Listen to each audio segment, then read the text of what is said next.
नमस्कार मैत्रिणींनो, शुभ सकाळ सगळ्यांना. तर आता सकाळी सकाळी म्हणलं चला थोडंसं तुमच्याशी बोलूया आणि व्हिडिओला सुरुवात करूया. तर आवरलेलं आहे माझं थोडंसं सकाळी सकाळी. स्वयंपाक पण झाला आहे आणि आज जाणार आहे मी वडापावच्या गाडीवर, कारण आज सकाळी म्हणलं थोडंसं लावूया वडापाव भजीपाव हे असं बघू, ट्राय करून सकाळी होतं का धंदा. तर संध्याकाळी पण असतो 4 वाजता आणि सकाळी पण थोडासा लावून बघते 2 वाजेपर्यंत. तर ती सुरुवात आज म्हणलं सकाळी सकाळी. सगळं आवरून झालेलं आहे आणि सगळं पॅक पण केलं आहे सामान जाण्याचं. तर आता जाणारच आहे. तर स्वयंपाक वगैरे आवरून घेतला आधी, त्याच्यानंतर आंघोळ कपडे हे सगळं करून घेतलं आणि नंतर जाणार आहे. राहिलेलं काम आमची वैष्णवी करत असते. तर म्हणलं तुमच्याशी थोडंसं बोलूया. आणि बाहेर भरपूर पाऊस पडतो आहे, म्हणजे जास्त जोराचा पण नाही आणि जास्त कमी पण नाही, असं भुसभुस चालू आहे सारखी. तर बघू आता काय होतं आहे काय नाही ते. तर चला देवपूजा करून घेतली मस्त, ती पण दाखवते तुम्हाला सकाळी सकाळी. आणि मस्त मनाला छान वाटतं देवपूजा वगैरे केली ना सकाळी सकाळी. आणि लवकर उठल्यावरसुद्धा फ्रेश वाटतं. याच्या आधी मला लवकर उठायचं म्हणलं ना तर अगदी जीवावर यायचं, पण आता लवकर उठलं की जरा दिवस पण चांगला जातो आणि फ्रेश पण वाटतं. आणि आता सवय लागली लवकर उठायची. नाही तर पहिले मी 7-7:30ला उठायचे, आता 6ला किंवा 5:30लाच उठते. तर चला पाऊस दाखवते. भरपूर पाऊस आहे आमच्या इकडं. तर आता मिस्टर घरी आले होते दुपारी, म्हणलं मग जेवण वगैरे आवरून घेतले आम्ही आणि जायचं होतं. थोडंसं सामान संपलं होतं आपलं, म्हणजे मैदा, त्याच्यानंतर कॉर्नफ्लॉवर, थोडंसं डिश वगैरे लागतात. तर अजून बेसन पीठ पण संपलं होतं आणि ते सामान आणण्यासाठी आता वाशी मार्केटलाच जातो आम्ही. तर थोडंसं छोटं मोठं जर आणायचं असलं तर मग इकडनंच आणतो, कारण एवढ्या लांब जायला पण परवडत नाही. पण जास्त सामान असतं तेव्हा मग मार्केटवरूनच आणतो. होलसेलमधून कसं थोडासा रेट कमी देतात आणि जास्त घेतल्याच्यानंतर क्वालिटी चांगली देतात, पण थोडं 1-2 रुपयांनी किंवा असं किलो मागं कमी देतात. तर मग काय, जाता जाता थोडंसं ट्रॉफिक पण लागलं होतं. पाऊस तर चालूच आहे इकडे. मुंबईला पाऊस तर येतोच, म्हणजे सारखा चालूच असतो. पावसाळा असला की कधी पाऊस, कधी थोडंसं उघड. त्याच्यामुळं मग काय, पावसाळा 4ही महिने पावसाळा चालूच असतो. तर आता मग पाऊस पण बाहेर चालू आहे आणि ट्रॉफिक संपलं. मस्त आता निघालो. म्हणजे चला दुपारचा पण वेळ असतो 4पर्यंत. तर मग मधल्या टायमामध्ये जे काही आपले कामं असतात ते आवरून घ्यायचे असतात. पण आता 4 वाजता वडापाव शेतावर यायला लागतो. तर मग 4 वाजून गेले आणि मस्त मग घरचं परत आल्यावर सामान वगैरे ठेवलं आणि परत 4 वाजता इकडं आलेले आहे. तर आता मस्त स्टॉल लावला आणि सगळं साहित्य काढून घेतलेलं आहे. वडापाव, भजीपाव, त्याच्यानंतर मंचुरियन, मिरची भजी पण असतात ही साईडला आणि तळलेली मिरचीसुद्धा. तर जवळजवळ 4-5 प्रकार ठेवले मी. बटाट्याची भजी पण असतात, कांदा भजी कोणी मागितले ताजे ताजे गरम. तर कांदा आणि पीठ फक्त ओलं करून ठेवलेलं असतं, ते पटकन द्यायला लागतं. तर आता पावसाचं तुम्हाला तर सांगितलं, पाऊस नेहमीच चालू असतो. तर इकडं पहा, पाऊस चालू आणि पूर्ण खड्डे पडलेले होते. तर साईडने मग पूर्ण पाणी वगैरे साठतं तिकडं. हे बघा तुम्हाला दिसतच असेल. आणि इथून कसं 4 रस्ते जातात, त्याच्यामुळं मग सारखं इकडं ट्रॉफिक असतं. आणि इकडं हायवेला जायला रोड आहे ना, त्याच्यामुळं मग इथूनच सगळे पब्लिक चालू असते. संध्याकाळचे जर 6 वाजता तर एवढी गर्दी असते, इथून जाण्याला येण्याला ट्रॉफिक लागल्यासारखंच होतं. अजून काहीच नाही, अजून थोड्या दिवसांनी तर भरपूर गर्दी होईल. पण एवढे खड्डे पडलेले आहेत इकडं, अजून जास्त सुविधा नाही आहे. आणि सुविधा झाल्याच्यानंतर मग खूप चांगलं होईल. तर मग मंचुरियन पण तळायचं गरमागरम चालू आहे. आणि जेवढं गरम वस्तू त्यांना गिरायकांना दिली ना तर ते परत वापस, म्हणजे दुसऱ्या वेळेस आपल्याकडेच येतात. मस्त गरम गरम इथं मंचुरियन तळून घेतली, कांदा कापून त्याला पीठ लावून ठेवलेले. कांदे भजे पीठ लावायचं आणि मस्त गरम काढून द्यायचे, म्हणजे तेलामधून. तर आता हे पाण्याच्या डब्यावर सामान वगैरे सगळं आणून ठेवलं आणि इकडं आले पुढची तयारी. तर आता जवळजवळ 5-6 साडेपाच वाजत आले. पाऊस चालू कामं चालू असल्यामुळं माल वगैरे आणतात रस्त्यावर. आणि इथं साईडला खड्डा आहे, पाणी साठलेलं असतं हमेशा. तर आता थोडा माल काढून ठेवला आहे आणि थोडंसं ठेवते जसं लागत तसं. खड्डा झाल्याच्यानंतर काही नको असतं लागला, त्याच्यामुळं गिऱ्हाईक आणला. मग गरमागरम वडापाव, त्याच्यानंतर कांदा भजी, बटाटा भजी हे सगळं मग गरम गरमच द्यायला लागतं. आणि मंचुरियनची चटणी वगैरे तर घरीच बनवते. आणि आता मी इकडं साईडला बसले खुर्चीवर, पाठीमागे आहे ना दुकान आहे मोबाईलचं इकडं भाजीवाल्याचं. तर त्यांनी गाळे भाड्याने घेतलेले, तर त्या गाळ्याच्या समोर जी जागा असते का ती आपण घेतलेली थोडीशी कमी भाड्यामध्ये. म्हटलं बघू, प्रयत्न करायला काय हरकत नाही. आता अजून काही 1 महिना नाही झाला, 12 तारखेला 1 महिना होईल. तर इकडं भाजीवाल्याचं पण छान दुकान चालतं, तिकडं पण गिऱ्हाईक येतं. मग तिकडं गिऱ्हाईक आल्याच्यानंतर समजा इकडचं पाहिलं घेतात. तर आता हा व्हिडिओ आहे तुम्हाला दुसऱ्या दिवशीचा सकाळचा स्वयंपाकाचा दाखवते. आता घरातले भरपूर दिवस झालं आणि व्हिडिओ पण सुद्धा आले नाहीत तुम्हाला. तर आता जवळजवळ 10-1 दिवस झाला असं व्हिडिओज टाकला नाही, वेळच मिळत नाही. सारखं घरातलं आवरलं ना इकडे यायचं आणि सकाळी पण थोडा वेळ लावते 2-1 तास, त्याच्यामुळं मग टाईमच पुरत नाही. तर म्हणलं चला सकाळी लवकरच उठले होते 5:30ला, तर व्हिडिओ पण सुरुवात करूया म्हणलं. तर मस्त शेंगदाणे भाजून ठेवले तर. आणि इथं आज संकष्टी आहे, तर संकष्टीच्या सगळ्यांना खूप खूप शुभेच्छा. आणि शेंगदाण्या मला पण लागत होते आणि फराळीच्याला पण लागणार आहे, तर त्याच्यामुळं मग मी जास्त थोडेसे भाजून ठेवलेत. आणि शेवग्याची शेंग करायची, मला कारलं पण करायचं. तर सफेद कारला मामा दोघांना पण आवडतं, पोरं नाही जास्त खात, पण आमच्या दोघांसाठी बनवते. तर काय केलं मग मी, लसूण खोबरं इथं मी बारीक करून घेतले आणि शेवग्याची शेंग करायची. तर शेवग्याची शेंग शेंगदाण्याच्या कुटातली करणार आहे मी, मसाला वगैरे काय वाटणार नाही. आणि मस्त आता इथं सकाळी 6 वाजले असतील, आता सगळं 5:30ला उठले, पण आता उठल्या थोडंसं हातपाय तोंड धुवून घेतलं, ब्रश केला आणि मस्त आता इकडं स्वयंपाकाला सुरुवात केली. तर छान असे दिवसाने आले बाजारामध्ये. तर जिथं ते वडापावची गाडी लावलेली तिथंच भाजीवाले त्यांच्याकडनं चालले आणि ताजी भाजी असते तर त्यांच्याकडनं ते कारले आणले. आणि कारले जास्त कळत नाही तिकडं, पण कधीतरी येतात मार्केटमध्ये. तर आता इथे छानपैकी मी कारल्याच्या पण काप करून घेतले, त्यात थोडंसं मीठ तेल टाकून फ्राय करून घेतलं.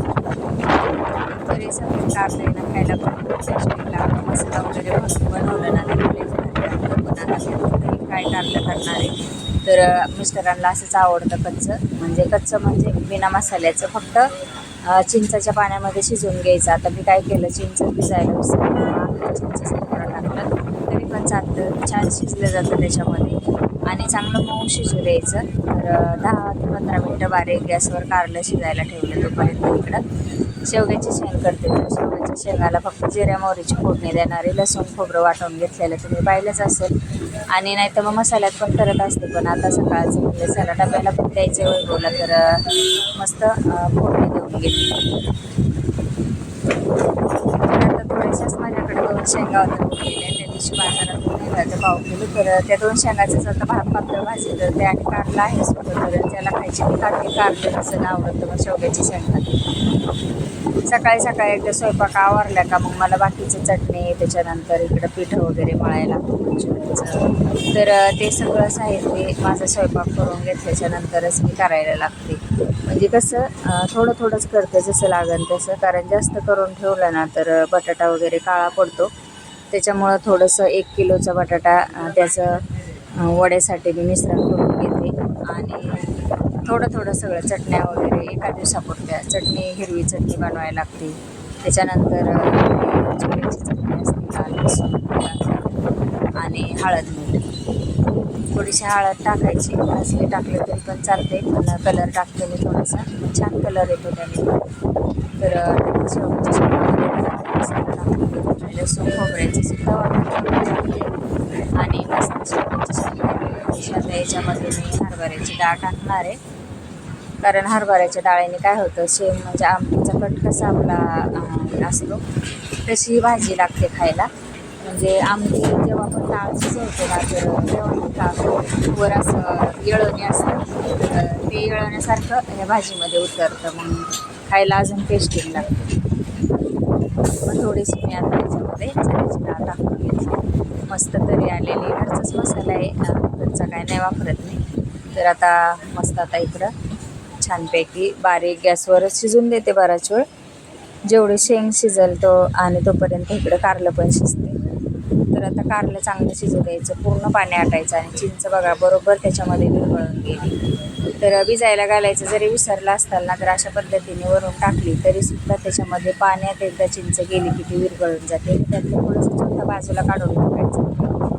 शेवग्याच्या शेंगामध्ये मी हे विसरले, कूट टाकायचा राहिला होता, कारण उकळी आल्याशिवाय शेंगदाण्याचा कूट टाकायचा नाही. म्हणून काय मस्त शेंगदाण्याचा कूट बारीक करून घेतला, तो पण टाकलं. आणि इकडं कारलं पण आपलं मस्त शिजलेलं आहे. आणि आता चटणी दाखवते तुम्हाला मी. सुकी वडापावला लावतात ती मस्त चटणी बनवून लसूण लाल. आता शेवग्याची शेंग पण आपली चांगली शिजती, बारीक गॅसवर शिजायला ठेवलेली आहे. पण आधी छान आणि शेंगा पण चांगल्या शिजल्या. शेंगा चांगल्या शिजल्या की कालवणामध्ये आपल्या त्याची चव उतरते आणि खूप छान भाजी चवीला लागते. आता हा स्वयंपाक माझा सकाळी चाललेला आहे. एकदा स्वयंपाक झाला की मग आंघोळ वगैरे करून घ्यायची मस्त, सकाळचं लवकरच आली बाकीच्या कामाला राहिलेली सुरुवात करायची. तर तुम्हाला दाखवते आता वाजले असतील 6-6:30 वाजले असतील. बाहेर लगेच पाऊस चालू आहे. ज्या मस्त असा बेल आला आहे त्याच्या शेंगाच्या घेवड्याच्या, इकडं कडेला तुम्हाला आता दाखवते. मस्त ग्रिलवर गेला आहे. आता बघू त्याला आगाऱ्या पण फुटल्यात आणि झाडं पण छान मोगऱ्याला सुद्धा फुलं आले.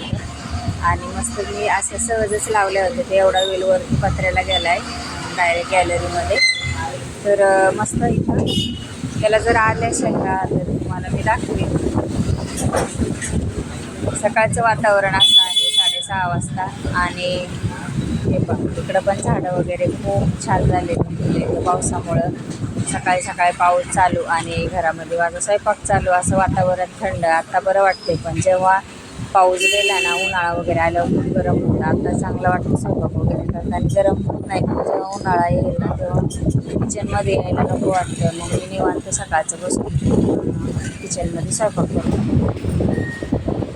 तर आता बाकीचं सगळं झालं होतं, पण चपात्या लाटायच्या बाकी होत्या, तर चपात्या पण लाटून तव्यावर आता चपाती लाटून टाकली. एकदा स्वयंपाकाचं आवरून घेतलं की मग दिवसभराचं कामच जातं. स्वयंपाक असेल घरामध्ये तर मग काय टेन्शन नाही. स्वयंपाक जर नसलं तर मग येऊन मी कधी करणार होते, त्याच्यामुळे मी आत्ताच करून ठेवते सकाळी. आणि बरोबरचा डबा असतो, डबा घेऊन जातो. मग आम्ही काय घरीच असतो, जेवायला मी पण घरीच येते. विषयाला आम्ही घरीच असतो, घरीच असतो. तर अशा पद्धतीने सकाळची थोडीशी धावपळ, त्याच्यानंतर वडापावच्या शेतावर जायची थोडीशी धावपळ, हे सगळं मिक्स आहे. तर चला मग कसं वाटलं व्हिडिओ तो कमेंटमध्ये नक्कीच सांगा. ज्यांनी चॅनलला सबस्क्राईब केलं नसेल तर करून घ्या. आता व्हिडिओ थोडेसे तुम्हाला लेटच येत आहेत त्याच्याबद्दल, कारण आता वेळच मिळत नाही. मग काय थोडं जसं होईल तसं मी व्हिडिओ काढून ठेवते आणि मग तुमच्यासोबत आता शेअर करणार आहे. तर याच्या आधी पण छान व्हिडिओ टाकलेले आहेत, तुम्ही जाऊन पाहू शकता. तर मला आता वडापावची बटाट्याची भाजी बनवायची, ती सुद्धा थोडीशी माझ्या पद्धतीची तुम्हाला दाखवते. तर एकदम नॉर्मल आहे आणि खायला एवढे टेस्टिंग होतात वडापाव, म्हणजे सेम घरगुती, कुठलाही मसाला नाही किंवा काय नाही, आपला नॉर्मल मसाला आहे. तर थोडंसं तेल टाकून घेतलं आणि जिरे मोहरीची फोडणी टाकली आणि लसूण अद्रक बारीक आणि थोडीशी जाडसर ठेवायची. तडका द्यायचा याला आणि हळद टाकून घ्यायची, द्यायचा. म्हणजे तो तडका झालेला चांगला. आपण जे बटाटे सोडून बारीक असे ते बारीक करून घ्यायचे आणि त्याच्यावर हा तडका टाकून घ्यायचा. भाजी वगैरे गरम करायची पण गरज नाही, कारण मी ताजंच बनवून लगेच घेऊन येते ना, त्याच्यामुळं मग काही एवढं खराब होत नाही. आणि मीठ पण टाकून घ्यायचं चवीनुसार. मीठ वगैरे व्यवस्थित टाकलं ना तर वडे पण चवीला मस्त लागतात. त्याच्यामुळं मग बेसन पिठामध्ये पण व्यवस्थित मीठ टाकायचं. त्याच्यानंतर मग ह्या मसाल्यामध्ये पण मीठ टाकून घ्यायचं. तर कुठलाही गरम मसाला मी वापरत नाही, फक्त साधा सिंपल हिरवी मिरची, जिरे, लसूण, असा अद्रक आणि तेल एवढंच, हळद, कढीपत्ता, कोथिंबीर ताजी फ्रेश वापरायची, म्हणजे चव अजूनच चांगली लागते. कढीपत्तासुद्धा ताजा फ्रेश वापरायचा, ती पण चव चांगली राहते. फक्त मटेरियल चांगलं वापरायचं, अजिबात कुठली काहीच गरज लागत नाही अशा बनवायला. टेस्ट बिघडत नाही, चांगलं व्यवस्थित वापरलं ना तर त्याची टेस्ट आहे ना हाय तशी टिकून राहते. तर इथं मस्त आता 1 किलोची बटाट्याची सकाळी झाला आहे. आणि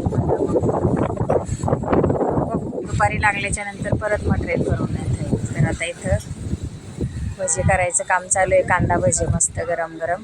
संध्याकाळची वेळ आहे आता. हे सकाळची काय दाखवलं नाही काय तुम्हाला. आणि